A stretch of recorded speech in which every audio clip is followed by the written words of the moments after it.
दोस्तों आज की इस वीडियो में हम द ट्रायल ऑफ दीदन की माती पढ़ेंगे। दीदन की माती जो है वो अफ्रीका के लिए उन्होंने बहुत लड़ाई की थी।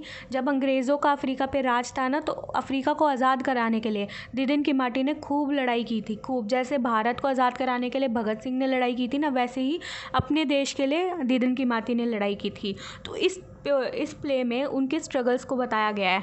तो इस प्ले की स्टार्टिंग होती है कोर्ट रूम से, जहाँ पर दीदन की माती को अरेस्ट किया हुआ होता है। तो उन पे ये चार्ज होता है कि उनके पास गन है, मतलब वो इल्लीगल तरीके से अपने पास गन रखते हैं।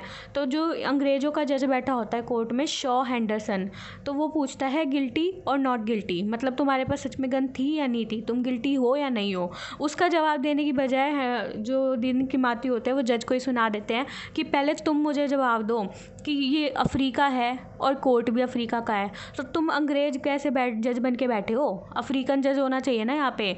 अफ्रीका में ही, अफ्रीका के कोर्ट में ही तुम कौन होते हो जज बन के बैठने वाले गोरे। फिर इससे वो बहुत चिढ़ जाता है।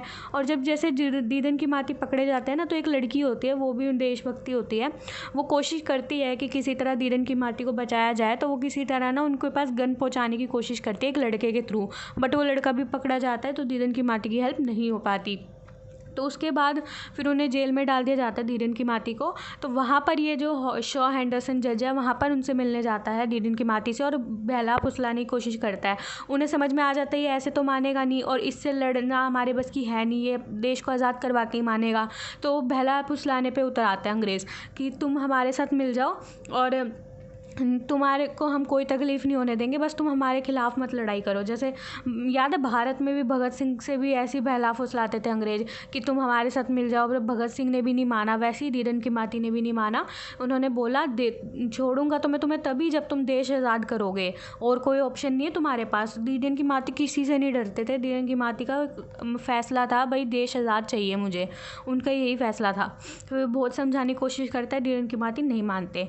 उसके बाद फिर बैंक एग्जीक्यूटिव भी आता है कोई, और एक बिजनेसमैन भी आता है, वो भी बहुत लालच देते हैं। कोई बोलता है कि वो बोलते हैं कि हम तुम्हें बिज़नेस में इतना बिज़नेस दे देंगे, हम तुम्हें अकाउंट बना देंगे।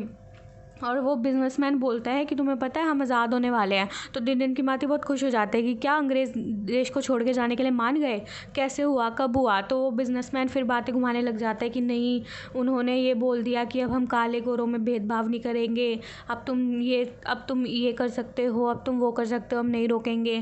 तो दीदन की माती समझ जाते हैं मुझे भला फुसला रहा है बातें घुमा घुमा के, तो उसको मना कर देते हैं कि ये कोई आज़ादी नहीं है, आज़ादी तो मैं लेके रहूँगा चाहे कुछ भी हो जाए, चाहे तुम बोलो, चाहे अंग्रेज़ बोले, चाहे कोई बोले, आज़ादी तो इनको देनी पड़ेगी, इनके पास और कोई चारा ही नहीं है। फिर उनसे और लोग मिलने आते हैं, उसमें जैसे बैंक एग्जीक्यूटिव के साथ इंडियंस वगैरह भी होते हैं, एक दो और अंग्रेज़ भी होते हैं। वो सब फैला फुसला के बोलते हैं कि तुम मान जाओ, तुम छोड़ दो ये सब, बट दीदन की माती नहीं मानते। फिर उनसे मिलने एक प्रीस्ट आता है, वो भी बोलता है कि तुम मान जाओ, तुम्हें हम अपने चर्च में जाने देंगे, तुम्हारे साथ भेदभाव नहीं करेंगे, अफ्रीका के लोग भी चर्च में आ सकेंगे, हम कुछ नहीं कहेंगे। बट दीदन की माती नहीं मानते। तो ये इतना कुछ हो जाने के बाद भी दीदन की माती नहीं मानते। सब ने बहुत बहलाने फुसलाने की कोशिश की। फिर एंड में वही जज आता है, शॉ हैंडरसन। इस बार वो बहुत गुस्से में आता है, वो सुनाता हुआ, लिसन तुम पागल से बहुत तुम्हें बहलाने फुसलाने की कोशिश कर ली, जब तुम नहीं मानोगे ना तो तुम्हें मनाना में आता है। फिर उसे सुनाने लग जाते हैं बहुत गंदा गंदा। तो दीदन की माती भी बोलते हैं कि जितना तेरे अंदर दम है ना तू कर ले, देश को तो आज़ादी मिल के रहेगी। दोनों के बीच में बहुत बहस हो जाती है। तो ये शॉ हैंडरसन दीदन की माती को एक थप्पड़ मारता है और टॉर्चर रूम में ले जाने के लिए ऑर्डर दे देता है। तो उसके बाद टॉर्चर रूम में दीदन की माती को बहुत मारा पीटा जाता है, बहुत बुरी तरह से टॉर्चर किया जाता है। फिर उसके बाद दोबारा कोर्ट में लेके जाया जाता है दीदन की माती को। कोर्ट रूम में फिर से यही पूछा जाता है गिल्टी और नॉट गिल्टी, क्या तुम्हारे पास सच में गन थी या नहीं थी। फिर दीदन की माती कोई आंसर नहीं देते। उसके बाद हार के उन्हें फांसी देने का हुक्म दे दिया जाता है। उसके बाद क्या होता है, कोर्ट रूम में जितने भी देशभक्त, एक दो लड़का और लड़की जो दीदन की माती को बचाने की कोशिश कर रहे थे, वो और कुछ लोग और मिलके बाद में देशभक्ति का गीत गाने लग जाते हैं। तो दोस्तों यहीं पे ये प्ले ख़त्म होता है। अगर आपको ये वीडियो पसंद आई तो इस वीडियो को लाइक कर दीजिएगा, चैनल को सब्सक्राइब कर लीजिएगा।